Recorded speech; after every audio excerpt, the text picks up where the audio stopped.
Hey there, and welcome to another edition of NIU Weekly. Here to bring you all of the news and notes from around the world of NIU Huskies athletics. I'm Terry Bonadonna, your host as usual. And today we've got a really good show for you. As we typically do, we're going to be talking with head coach Thomas Hammock of the Huskies football team in just a little bit. But before we get to that, I want to talk about a few other things as well, because there's a lot of other stuff going on around the world of Husky sports. And in particular, I do want to talk about volleyball. We're going to have Sondra D'Amore on the show a little bit later, and she's going to be talking about a fantastic start to the NIU season. 5-1 this year. They have already, in just over 2 weeks of the season, surpassed last year's win total. They won the Invitational out in DeLand, Florida, a couple of weekends ago out at Stetson, and then they hosted the NIU Invitational this past weekend and went a solid 3-0 in that. So a lot of fun stuff to talk about in regards to the volleyball team. Football is always fun as well. They're coming off of a tough loss against Maryland this past Friday, but they played well against a good Big Ten opponent, and they showed themselves capable of hanging in there with pretty much anybody, as they have shown in past years as well. So we're in a little bit of a lull right now as far as football is concerned because of the 2 road games with a bye week in the middle of it. So 3 straight weeks where they're not at home, but that means that you just have a little bit of extra time to get your tickets for the next NIU home football game coming up on September the 27th. That's a Saturday at home against San Diego State, and then 7 days after that, homecoming against Miami. So a lot of good football action coming up at NIU over the next month, even if it's not immediate. Still a bye week and a game at Mississippi State in front of us. But tickets are available for those home games. So go to NIUHuskies.com for information on how you can come out and see the Huskies play. A lot of good stuff going on in the world of Husky sports, and I'll get to some of the other ones a little bit later on in the show. But you don't want to hear me blather on anymore. So let's welcome in our first guest on today's show. Our first guest today, as usual, Coach Thomas Hammock of the football team, here to talk about last week's game against Maryland. Going into the bye week, we'll be getting ready for Mississippi State in a couple of weeks. Coach, how's it going today? It's going good. How you doing? Good, good. Happy to be talking with you again. We've had a chance now to refresh after the game in Maryland last Friday night. As you look back over that one right now, what do you think about as you look at that game? Well, I think it's a game of missed opportunities. We had some chances to make some plays. We didn't make the plays. Some plays that stick out to me is our inability to score 7 in the red zone, the fake punt, the 4th and 5. I talked to our team all week, and I said at 10 o'clock at night we're going to need somebody to make a play, and we didn't make enough plays to win the game. And so for us, we got to go back and look at how can we win those moments and understand that those critical plays are what can determine the outcome of a game. How do you coach to that, knowing that that is something that you're going to need to be able to do going forward if you want to get wins this year? Well, I think the big thing is, everybody has to understand it could be them. The play can be them. And I think we got to make sure we stress those plays in practice. We went through a couple situational plays today at practice. We went through the 3rd and 9 play when we were down 13-9. We went through the 4th and 5 play and called a play and try to keep getting guys in situational moments and get them to understand that, hey, if you make this play, it can change the outcome of a game. And the more we can put our players in those situations in practice, the better outcomes we can get on game day.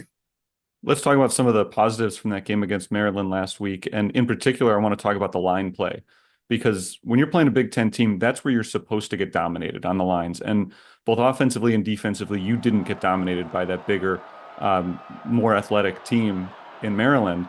And I think specifically the defensive line, you held Maryland to about 3 yards per carry. A lot of new faces on that line, but it seems like they're stepping up pretty well. How have you felt about that play? No, I mean, to say that you have, 9 new starters on defense and those guys have embraced what Coach Harley has been teaching them and what our defensive staff have been teaching them and playing the type of defense that we've been playing, gives us a lot of confidence going into the season, the rest of the season. I think, if you have the ability to stop the run and make teams one-dimensional, that gives you a chance to be successful in defense. And right now, we're doing a nice job stopping the run. We need to be a little tighter in our coverage. We want to get a little more pass rush, but people are throwing the ball quick. Obviously, Maryland last week dropped extremely deep in their passing game. But I like where our defense is at. I like where we have the ability to go. The linebacking core has done a really good job early on this year as well. Quinn Erweiler has stepped up and become the leading tackler, double-digit tackles in each of the first two games. What have you seen from him?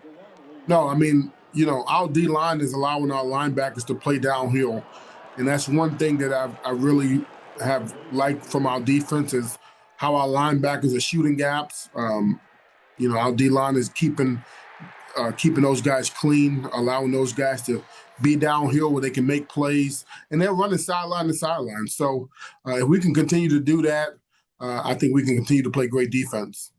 Let's take a look at the offensive side of the ball for a little bit. You really worked hard to establish the running game against Maryland on Friday, and Tally Johnson had the big run, the 74-yarder for the touchdown. Javon Wright was the workhorse, had over 25 carries in that game. What did you feel about your ability to establish the run in that game?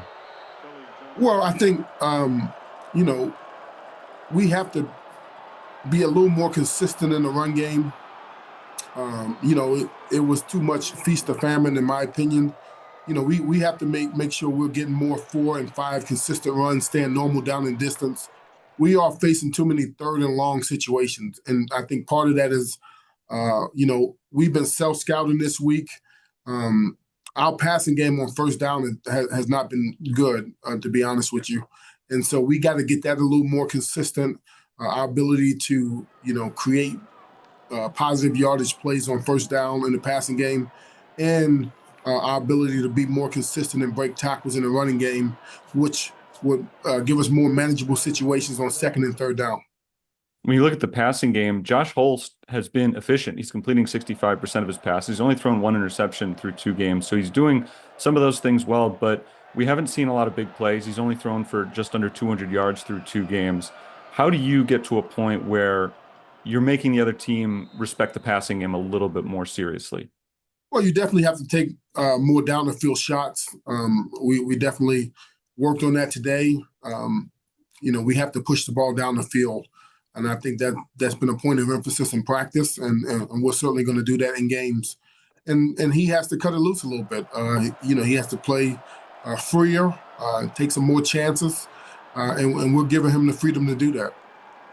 Let's take a look ahead a little bit. You've got the bye week coming up, and then after that, a trip down to Mississippi State. Just early impressions of how to get ready for that Mississippi State game. What do you see from them? Well, obviously another, power, 2 or 4, however you want to, talk about the conferences now. But it's another team that's, in the SEC, a team that got speed and athleticism. Another, team we respect. We got to play our best game to give ourselves a chance to win the game. And so, obviously, they have tempo offense, a lot of athletic guys on defense, and really athletic on special teams. So we have a tremendous challenge. But for us, we have to make it about us, our preparation. We got to get better during this bye week. We've identified a lot of things, offense, defense, and special teams, areas that we can be better at. And we are trying to attack those things this week. There are a lot of reasons that it's good for the team and good for the program to play some of these big time games at a Big Ten school or at an SEC school now. But obviously it's difficult as well because you're going up against teams that have a lot more money, programs that have a lot more athleticism that they're bringing into it. Overall, how do you feel about your team getting the opportunity to go to these places? Yeah, we love the opportunity to play these games. We're not afraid to play them. I think we have a culture, a team that embraces being an underdog. We like playing in these games. We've had success in these type of games, and we'll be ready to play. It's just a matter of us cleaning up the things where we can play better in all three phases, and that's what our main concern is this week, during this bye week. We want to play our best football to give ourselves the best chance to win, when we go down to Mississippi State in 10 days. Yeah, and of course that is next week. So this week first is the bye week. What does that look like for you? I mean, how do you spend a Saturday afternoon when there's no college football? Well, I think, last week I went to my daughter's cross-country meet, and then my son had a football game that I went to.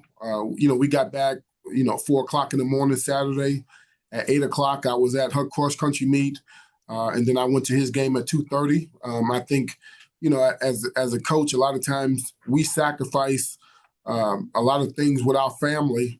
And so for me to have an opportunity and to see them smile and be happy that I had a chance to go watch them, that meant everything. And one thing I learned from Coach Harbaugh is that, obviously we miss a lot of things as fathers, but to be present when you are there.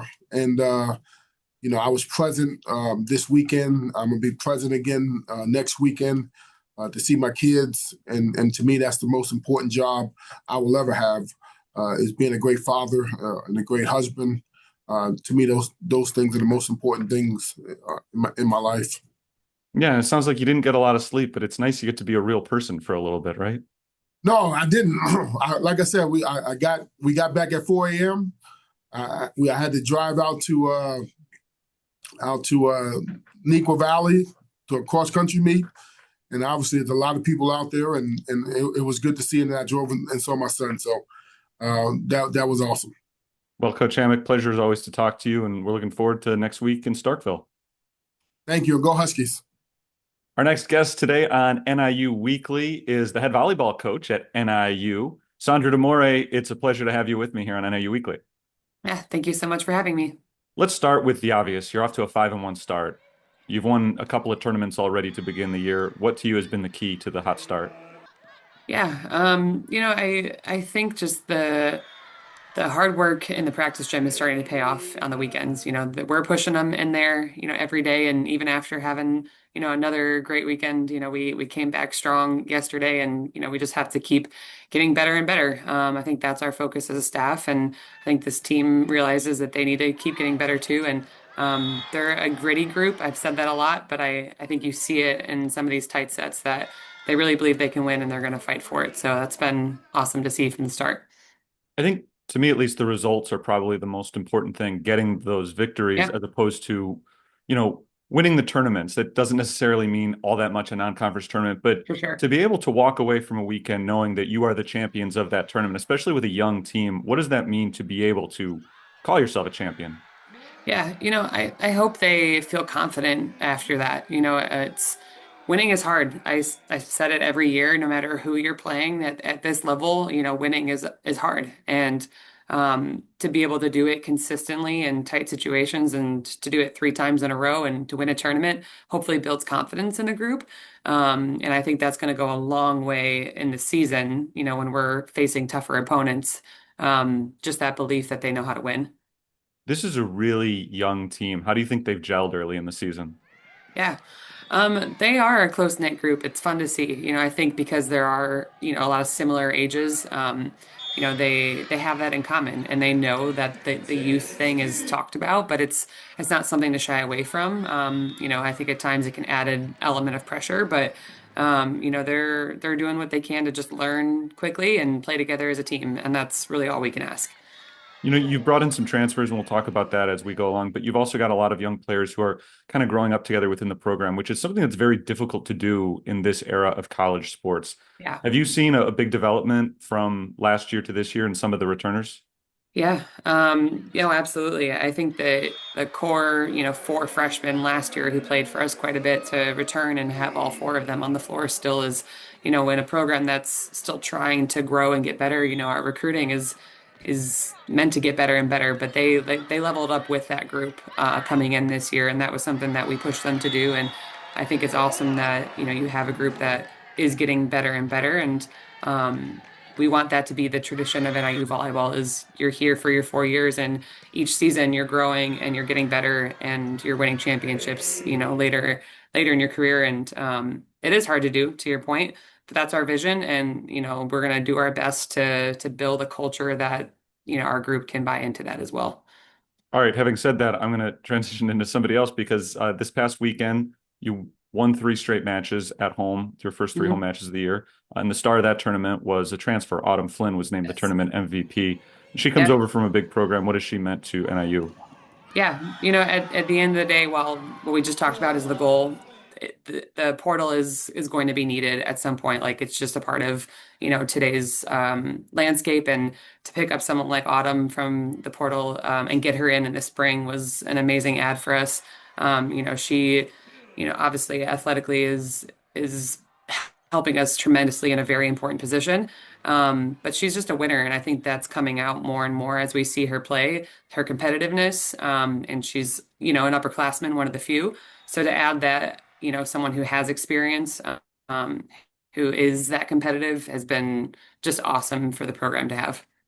You've played 2 weekends, you've won 2 tournaments, so it makes sense that you've had 2 tournament MVPs as well. It was Ava Yeah. Gravengood the previous week at Stetson, and she hmm had back-to-back games or back-to-back matches with 20 plus kills. She's averaging close to 4 kills per set now through 6 matches on the season. What have Yeah. you seen from her that has allowed her to really step up this year? Yeah, she took the coaching seriously from last year to this year. I think she saw, in her first year that playing at this level offensively can be a jump. And we pushed her to have to expand that part of her game, and she didn't shy away from it. And I think we're all proud of that. And that's why you've seen her be able to continue to get better and better and have the numbers that she has is, you got to change your game a little bit at this level, and that can be uncomfortable for some athletes, but she really kind of trusted us in that and has expanded her game. It feels like up and down the roster, we're only 6 matches into the season, and already we're seeing players setting career highs in kills, in digs, in Yeah. assists, in blocks. Up and down the roster at every position, players are just taking those statistical jumps. Do you think Yeah. that is just a product of the youth developing and getting older and more mature, or have you Mhm. seen an increased commitment, or what do you think has been the key to some of these, not just team results, but the individual statistics? Yeah. I think it's a little bit of both. I think to your point, like youth developing for sure, but part of that is like having to be coachable. Like I think, you have to be able to want to develop and to want to work hard and to want to get better. And I do think this group has that desire. And because of that, they're seeing results. I think that's a huge piece that kind of gets overlooked is obviously just the reps you're going to get naturally better in time, but they're a hungry, competitive group and they wanted to have a better season.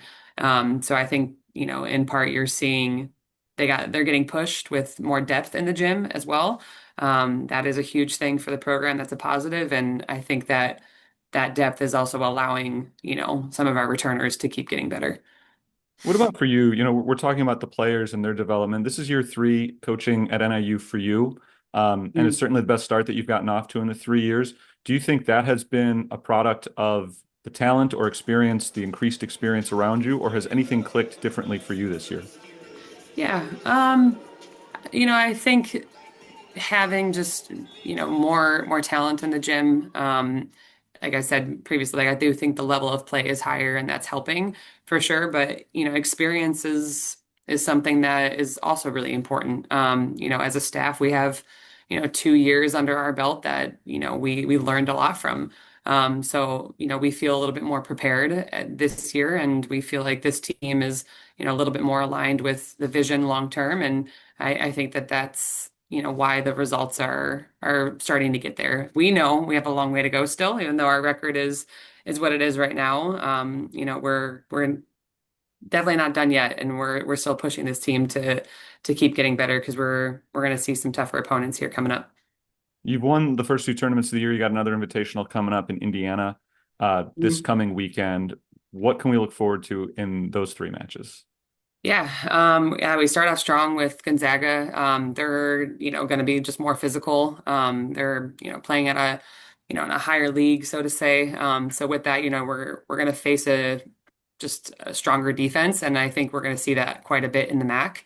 So I think this is going to be a good test for us. We're a little bit undersized as a team, and that's something that we're going to have to be a little bit craftier at. So I'm excited to see that matchup because I think if we're smart, we're going to be able to compete with them well. And it's going to be different than what we've seen past 2 weekends. And then, yeah, we'll see Bellarmine and IU Indy as well. Also good programs. And, IU Indy is going to be a Horizon League opponent for us in the future. So I think that that's going to be just kind of a good insight for us coaches and for the team to kind of see where we match up there. So definitely looking forward to it. And then conference play is right around the corner. It's always crazy to me how quickly that comes up. But Yeah. just a few weeks away, it's the last season in the MAC. What are you looking forward to in conference play this year? Yeah, I think we just got to find a way to get into the conference tournament. That's the main goal. And every match matters is kind of the mentality when it comes to MAC play.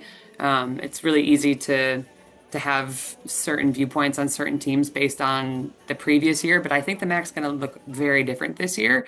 And that's something that we need to kind of go in with an open mind as a program that despite what happened in the first 2 years, like anything can happen this season. So I'm looking forward to that. And I think this team is, also looking forward to a good finish in the MAC.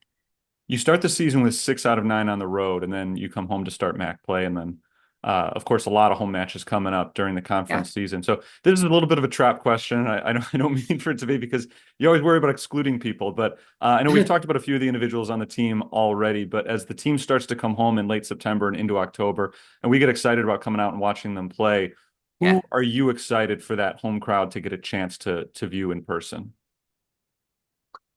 Ooh.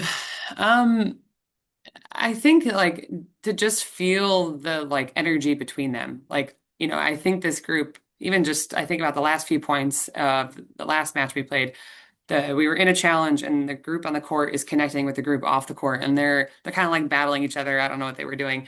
But just to see how connected and supportive they are of each other, I think is a unique thing to have. And it's something we're trying to preserve right now, and it is a special thing when you have a group that just wants to win all together.